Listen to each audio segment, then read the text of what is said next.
I thought of an example of something that would be nearly too good to be true.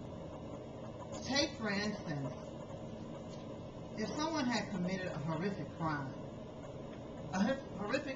such as if they had killed a king or queen of a well-established modern country. If someone had killed a king or a queen, we know that that person, being a killer, would more than likely be sentenced to death. But say, for instance, that they killed this queen or this king, and instead of being sentenced to death, this person wasn't even sentenced to any time in jail, but they were actually released.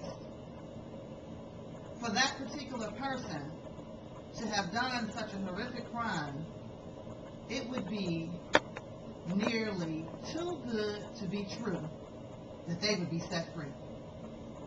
And yet, that's exactly what the gospel is. And more specifically, the gospel of Christ.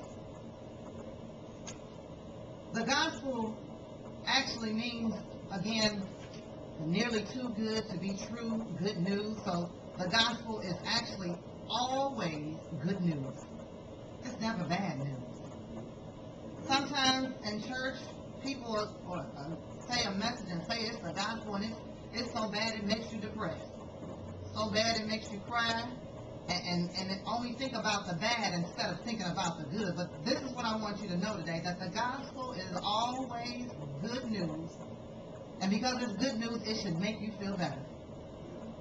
As a matter of fact, this book that we have, the Bible, this Bible is the gospel. This Bible is good news. It's nearly too good to be true. Good news. The entire Bible is history. And I like that word history now, because I know when you divvy it up or when you divide it, it says his story. So the Bible is his story.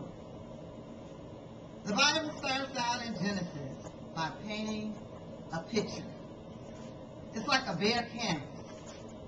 In the beginning, there was nothing. Then God spoke a word and made his first brushstroke on a blank canvas. The Bible tells us the complete and entire story of the gospel of Christ. It starts by giving us a backdrop of all that transpired to get us to the climax of the Lord's birth and our Savior, Jesus Christ. The climax is actually given to point every individual to the very fact, or the fact that they need a Savior. That no one, not one individual that's born into the earth realm, besides Jesus Christ, could be born and save themselves. In Romans 1, 16 through 17, this is where I started it. I was reading this verse, and I said, oh my goodness, the gospel of Christ. We've read it before, Romans 1, 16 and 17, and this is the King James Version. It says, Romans 1 and 16, for I am not ashamed of the gospel of Christ, for it is the power of God unto salvation to everyone that believeth, to the Jew first, and also to the Greek. Verse 17, for therein is the righteousness of God revealed from faith to faith, as it is written, the just shall live by faith. The gospel of Christ, as we've learned from these verses of Scripture, and verse 16, it says the gospel of Christ is the power of God unto salvation. That's why the gospel was God even allowed the gospel to go forth, because it was the power unto salvation. And salvation, from the Greek word sozo, S-O-Z-O, is more than just missing hell. Salvation, according to the Greek word sozo meant healing and protection and deliverance and safety.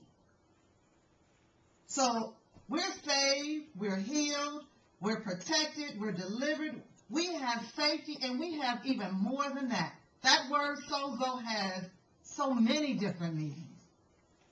So here it is, the gospel of Christ is the power of God unto salvation, and salvation means that we're going to have healing, protection, deliverance from whatever issues that we have, and safety. The gospel of Christ is, number 3, to everyone that believes in their heart. Because it's saying that a person, in order for them to have this, in order for them to receive this power that God has supplied, they're going to have to believe. It's according to their faith. It was extended to the Jews first, but it's also extended to the Greek. And the Greek is just anybody that's not a Jew. So it's extended to the entire world. The gospel of Christ is number 4, where the righteousness of God is exposed to the individual's faith. You know, in order for you to receive this, you have to believe this. No one can force it on you. It's a person's will. If they choose not to believe, if they say this isn't the truth, I don't believe it, then you won't receive it. In order for you to receive salvation, in order for you to receive it through the gospel of Christ, you're going to have to believe it. You're going to have to place your faith in it. Your heart is going to have to completely and entirely take hold of this. The gospel of Christ is number 5. It is the only way. It's not one of the ways, one of a few ways. It's the only way to get in right standing with God. That comes again from verse 17. Romans 1:17. The gospel of Christ is, number 6, continually lived by faith. You know, once you receive this, you're going to have to continue to believe God for some other things. Every day is a faith walk. But the more that you believe, the more that you shall receive. And if you could believe something that millions of people can't believe, they can't believe that Jesus is the only way unto God. If you can believe that, then you should be able to believe for anything else. You can. You have the ability. The gospel of Christ is number 7, where the wrath of God is revealed from heaven against all unrighteousness and the unrighteousness of men. Actually, that went to verse 18. Because as I read it, I was thinking I could just go on and on with this particular passage of scripture found in Romans. Because it's so much, it's so informative. It's telling us, or it goes on to tell that we all see God in everything. We can't sit up and say that we don't know God, because God has revealed himself in everything. This past week I believe it was this week. If it wasn't this week, it was last week. But I was listening to Andrew Womack, and Andrew Womack was talking about this theory of evolution.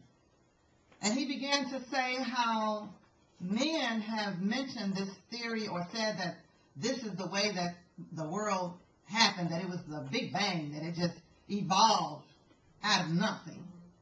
And he said, and here man says that, but on the other hand, man himself has established a law, and I needed to look this up, but I did not, so I hope I pronounced the word correctly, a law of thermodynamics. Sounds good. And he said, according to the law of thermodynamics, anything